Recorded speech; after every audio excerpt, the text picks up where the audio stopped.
Ang atong unang pagbasa naghisgot og duha ka babae, ang usa asawa, ang usa ulipon. Ang kasabot ani si Sarah, asawa ni Abraham, nya si Agar, ulipon man to ni Sarah, si Agar. Nya si Sarah nahutdan sa iyang paglaom nga makaanak pa siya. Siguro mga edad niya to mga 90 na. Nya si Abraham mga 97 or 96. Kinsa pa may mo anak-anak? No. Mao to nga niingon si Sarah, Abraham, murag wa na gyoy timailhan nga manganak pa ko. Ang timailhan nga matuman ang saad sa Ginoo nga makabaton tag anak, dili na pinaagi og natural ako. Pwede man na nga naa kay paanakan nga babae sa akong pagtugot, unya kun mamabdos ato ng anak. Legal man na sa ila, basta mutugot ang asawa ba, nya mo to'y ilang i-adapt. Siya sige, sulay og pamabdos ning akong ulipon si Agar, si Abraham ning tuman lang pod. Kay batanon man sa tos Agar, mga siguro napatos mga 20 o 30 ang edad. Nya iyang asawa 90 na goy edad, mas nindo tong 30. So wa gyud mo reklamo si Abraham, mabdos dayon si Sarah o si Agar. Ningon din si Sarah, mauna ni ang sign. Kay guwap ani pamabdosas Ginoo, pasabot manganak kita. Nya kay namabdos man, mauna ni ang sign. Oy, pagkatao na sa pagkamabdos na ni Agar, wa na nagkagubot na, nasuko na si Sarah kay si Agar proud naman kayo, muingon na mas Agar, ako gibless sa Ginoo, ikaw gi-curse dahil kas Ginoo di ay wa kay ayong pagkaasawa. Naglagot si Sarah, bugnoo naman niya si Agar. Ingon na sa Abraham, ikaw ginakaingon ani nganong imong gipamabdusan. Ingon sa Abraham, igo ra kong nituman sa imong sugo. Nya karon maglagot na kayo sa gara na kay tanang animal, dako gara na kayo. Isa ingon sa Abraham, papawa imo gunang ulipon na mo to nagkagubot gid sila. Ingon dayong Ginoo, ingna ra gud na si Sarah Abraham nga paghuwat kay nga kung gisaad matuma na ay mo pagbuot-buot kani bitang ato bitang pamaagi karon kana bang na ini patambag nako pader, sige magid mig simba, nagtamod magid mis Ginoo, wa man gid mi kabaton og anak pader, moabil na lang mi anang kanang in vitro sana fertilization kana bang anha sa kuan ba, anha sa test tube nya ang katong fertilize i-inject sa ibutang sa tiyan sa taguangkan sa babae aron mao to iyang ipanganak. Kay di man gud pwede og kuan natural, kay natingali dipikto ang kuan usa nila.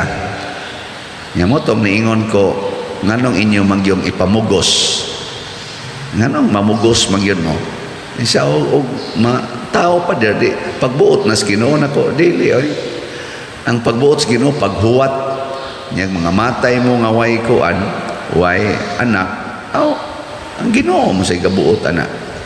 Basta sige lang mong kumbati hangtod kaya pa. God mao to nga si Abraham ni sunod gyud Ginoo. Nakaanak gid sila Sarah. 100 years old si Abraham, natao si Isaac. So murag maguwang og mga hapit mo duha ka tuig ang si katos Ismael. Na sila anak si Isaac. Karon kay magduwa-duwa man si Ismael o si Isaac. Ingaw na sad si Sarah, na di ko gustong naanay masunod si imong katigayunan kanang anak nimo sa ulipon. Na sana ipapahawa na sana, gubot lagi, gubot mo na niingon si kanang San Pablo, duha ka klase ang kaliwatan, na ay kaliwat sa ulipon, na asay kaliwat sa gawasnon. Kinsa may kaliwat sa gawasnon, matud pa niya, kadtong nagtuo ni Jesus nga gilansang sa cross dito sa Jerusalem. Kinsa may ulipon kadtong nagtuo sa balaod nga gihatag dito sa bukid sa Sinai, kanang 10 Commandments. Kinsa tong nituo ni Kristo, gawasnon. Kinsa tong gasunod sa balaod, ulipon. Mao na naron ang gadagan. Pag abot na ni Kristo, iyang gihisgutan dinhi sa atong ebanghelyo ang unsay tinuod gyud nga makapaulipon nato, ug unsa man na ang kadautan, ang evil, ang satanas, mo na'y makapaulipon nato. Nya unsa man nga kuan kaning timaan nga kita naulipon kung magsigitag pangayo og signs. Kana bang mga timailhan? Mao man to'y gihimo ni Sarah. Di natao ang ulipon nga kaliwatan kay nangayo man siya sign. Wa man siya mulaom, wa man siya mutuo sa saad sa Ginoo. Naghimo gid siya iya. Na bitay usahay katong day kausag ampo ko. Nga ampo gyud. Padir ampo iko nga kanang sana maka kita kog bana. Ako sige ampo anti ka. Makita kag bana. Ug tuod man pag ingon niya inig birthday nako ug naay mo text nako nga ulitaw, mao na ang posible nako mabana. Hatag nas Ginoo. Sus pag birthday niya na man gini text. Wa na.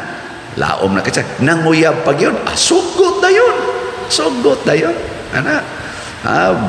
Kuan na siya kanang close yun ba? Sus nabuntis man siya. Pagkabuntis nawa wan amo text. Di na makitan. Ingon din siya nako pagka problema nagmaayo. Father, ngano man nga naingon ani man nga sign man datong gihatag sa Ginoo, ngano man nga naingon ani man ang gisangkuan, nakubuangon ka. Ngano man san nga nituo man kaato nga ang yawa gamhanan man sana makahimo man sana siya, nahibaw mo na siya sa atong longing. Ug ngayo kag sign ang yawa mo imuhatag aron magyawa-yawa dayon mo. Ana, unay kuyaw kayo. Diya sa tuingon ako, pader, gagmay pa akong mga anak, di biya gid ako gusto nga mo abroad, pader. Ana siya ba? Kay gagmay pagutaon akong mga anak, pero partigyong lisura na mo, pader. Unsa kay among ipakaon, ipa-educate sa mga anak. Musuway lang yung apply og kanang working visa, pader. Ug makapasar gani ko, sign na siya, nagitugot sa Ginoo nga mo abroad ko. Pastilan, wa gisabit, pasar gidayon siya. Pasar. O di, abroad na. Pag abroad, ang banang nahibilin, nangabit bitaw. Purti ginilang awayat to the point nga nagbuwag yun. Karong gipailan ginyag divorce. Ang sabi na. Bantay-bantay. Kay Ingos Kristo, maulipon yun mo. Basta sige mo pangitaan ng sign. Ako, pag pari na ako, ngayo biya sa takog sign ato. Akong unang sign, basta buwagan ko sa kong uyab, magpari gyud ko kay katapusan na lang gining uyab. Wa man madayon tong duha ka uyab nga magminyo ta ko, katapusan na lang gining uyab. Buwagan kay ko ani pari na gyud ko. Suswa man gid hinuon ko buwagi. Perti naman hinuon among suura. Oy, wa gyud. Ang akong gibuhat dili sign, kung dili discernment. Pag ampo, pagpangayo sa Ginoo og lamdag, asa dapita ang iyang kabubuton. Usa ka tuig na kong pamalandong kuyog sa pipila ka mga pari ug obispo nga spiritual directors, mo guide nako sa pagpamalandong. Maotoy akong gisunod. Hastang akong uyab ni sunod sa dato. Dili ang sign, kung dili pamalandong. Ug unsa may pamalandongan nato, nga tinuod nga kabubuton sa Ginoo matud pa ni Kristo diri sa tong ebanghelyo, sudyaan unya mo sa rayna sa habagatan kay mibaktas yag katunga sa kalibutan aron pagpamati ni Solomon sa pulong ni Solomon. Dinhi do na pay labaw ni Solomon nga naay pulong ba. So ang pulong sa Ginoo maunay atong guide. Muhimo ganitag desisyon nga wa sa pulong sa Ginoo, wa maigo sa pulong sa Ginoo, dili na sakto nga desisyon. Pananglitan, pobre kay mo. Pobre kay ba? Lisod kayo. Pare ato ako ni abroad. Unsa may pulong sa Ginoo para sa mga pobre? Unsa may pulong sa Ginoo? Bulahan kamong mga kabos kay inyo ang gingharian sa langit. Nganong gusto pa man kang makakwarta nga bulahan naman ka? Di ba? Palit talag slat. Kadaghang mga pobre nga nipalit na to din higslat, naapay tricycle driver, naapay habal-habal driver, naapagani mga masahistang mga buta na malit din kay nga naman para nila bulahan sila. Naamagani mga bata nga di na muduwag computer kay aron lang mo palit og slot, nagsigim kay nagsimba dining uban. Nga naman, bulahan ang kabos. Hangtod god December 21 gikan sa August 2019 hangtod December 2021 katong gi-report nako gahapon. Pila na may cash receipts nato dinhi, kwartang nisod sa atong parokya. Yabot nag 130 million kapin. Yun nga na. Nya, kakinahanglan gid tag mga dato. Kisang dato mo hatag ng 130 million din sa ato. Kanang hinay-hinay palit slot, hogs kolekta, donate dito inig sakramento, pabunyag hatag 50, 150. Atong itigom-tigom, sige yung hinatagay. Hangtod na tigom yun. Nagtuman man ta sa sugo sa Ginoo nga simba, ampo, ako sad wali sad na sangyaw nga natay panginahanglan, hangtod karon napatay daghang slot nga baligya anagod niya mo palit masad. Sige palit, bulahan kamong mga kabos diha dapita. Ngayo sa kapari nga nangayo nato din higtabang tungod sa iyang panginahanglan sa iyang pag-eskwela. Akong gitabangan hurot gyud og bayad ang iyang tuition din foreigner man ni siya. Pertin niyang pasalamat, naghimo siyang suhat, Father, ipadangat sa imong parishioners nga perti ginakong pasalamat. Nya nangutana siya nako nganong generous mga ka Father nako kay nahigugma man ko sa kakabos Father. Siya I cannot understand unsa man usep sabot nimo ana nako kita bayang pari basta magmisa ta nabi agid tay kolekta nya purti gid na kung daghan nagkolekta sa akong misa unya kay gusto man kong mahimong kabos akong i-share mo nang yano kay kung mubayad sa imong tuition kay nga naman wa man ko magbalyo sa akong kaugalingon og kwarta karon kay tingali mas daghan kag kwarta kay kanako kay sige man kang misa nya akong stipend ako ram nang ihatag balik nga ris community. Wa jud koy ako ug mao nang kamao ko bang hatag kay nahigugma man ko sa kakabos mao nay timaan nga plano ni Ginoo dili ni sign pagtuman ana na siya kani atong slot dinhi palit sad ko di sa ko palkanse ano day kamura day gustong malangit gahapon gamay ra taghalin 56 ka slots ra sa DOPS pero abot naman sa 8,181 ang atong halin sa total halin nya sa atong MMTL nahalina na tag 1,628 gamay na lay kuwang pakpakan na to ng mga taong namalit. Congratulations tuman sugo sa Ginoo ayaw tuo anang mga pulo nga makapaulipo nato napay uban moingon ang sign Father nga pag kuang ginis Ginoo basta ang akong bana makit-an gali nako nga muuli nga hubog pasabot divorce na ana huni uli magid ang bana hubog divorce dayon apply dayon divorce tinuod ka na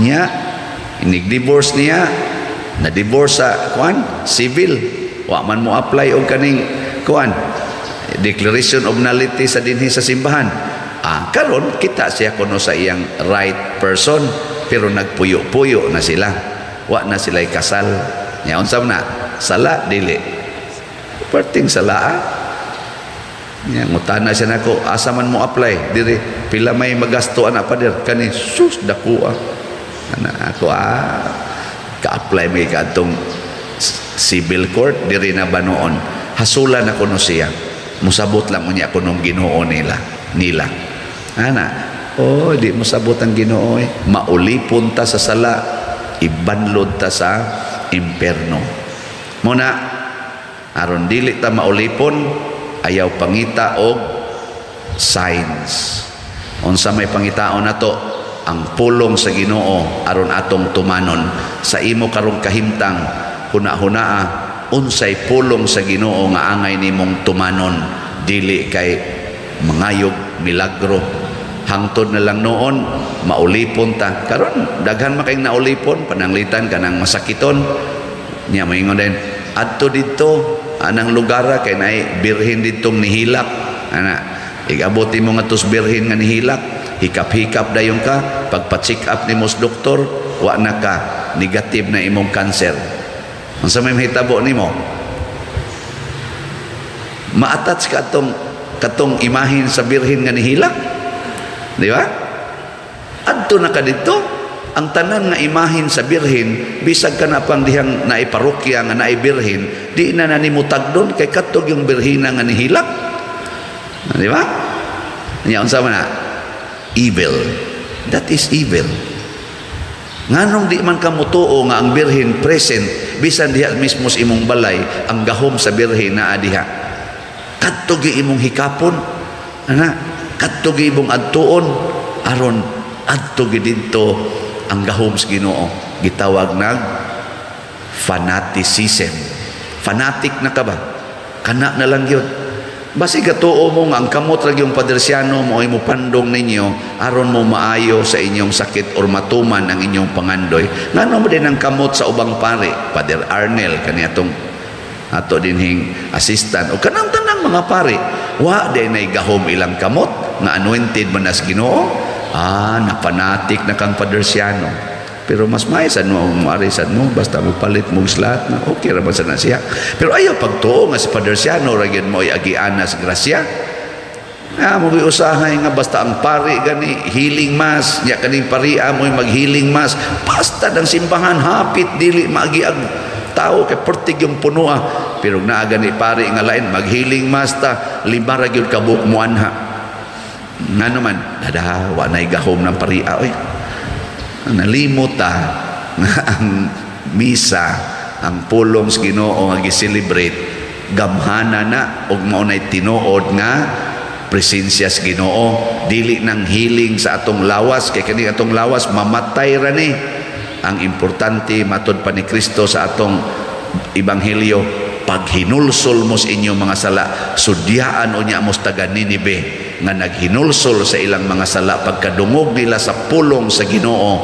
diha ni propeta Jonas ni abayay labaw pa kang Jonas dinhi naghinulsol ba mo sa inyong sala o magsige lang mo pangayog healing sa inyong lawas pero wa gyoy healing sa inyong kalag ang paghinulsol mo importante dili ang kaayuhan sa sakit mas may magig masakit aron makahinulsol San Roque na nasanto sa iyang sakit Saint Teresa of the Child Jesus nasanta sa iyang sakit ug daghan pang mga santos Saint Francis of Assisi Padre Pio naghatagan tog stigmata mao to ilang namatyan ang ilang sakit ana grasya na ang sakit kay makapahinulsol na nato muna nanaganay kay cancer nga stage 2 ing nang Ginoo Lord pwede ra gyud ma stage 4 ang importante kining akong pagdumot sa akong isig katao mawagtang na unta ni, kining akong pagdumot sa kanhi kabit sa akong bana nga di jud ko mutagad, ako na unta ning mawagtang, kining akong pagkahimalikas, kining akong pagkasugarol, kining akong pagkapalahubog mawagtang unta ni, dili lang ang kaayuhan o kaha ang kwarta ray akong sige hagtan-aw nga maoy grasya, ang dakong grasya mao gyud ang paghinulsol sa sala. Sige, lingian na imong tupad kay basig nakatuog na diha. Mangutan ina maghinulsol na ta. Ingna niya. Sige lang tag pangwarta niya ang kanang kwarta ipalit tag slot. Di ba? Gahapon na inihatag nato 15 kasako nga gisudlan og tag 5 kilo packed rice. Atong pakpakan. Sos. Adto wa gito mahinugon siyang kwarta. Nya human gisundan dayon na sa nisap nihatag diha og 20 ka boxes sa noodles na mga 1,400 ang packs na gagmay. Oh, pakpak na sad. Hatag pa mo aron wagtang na inyong sala. Nindog na tayo.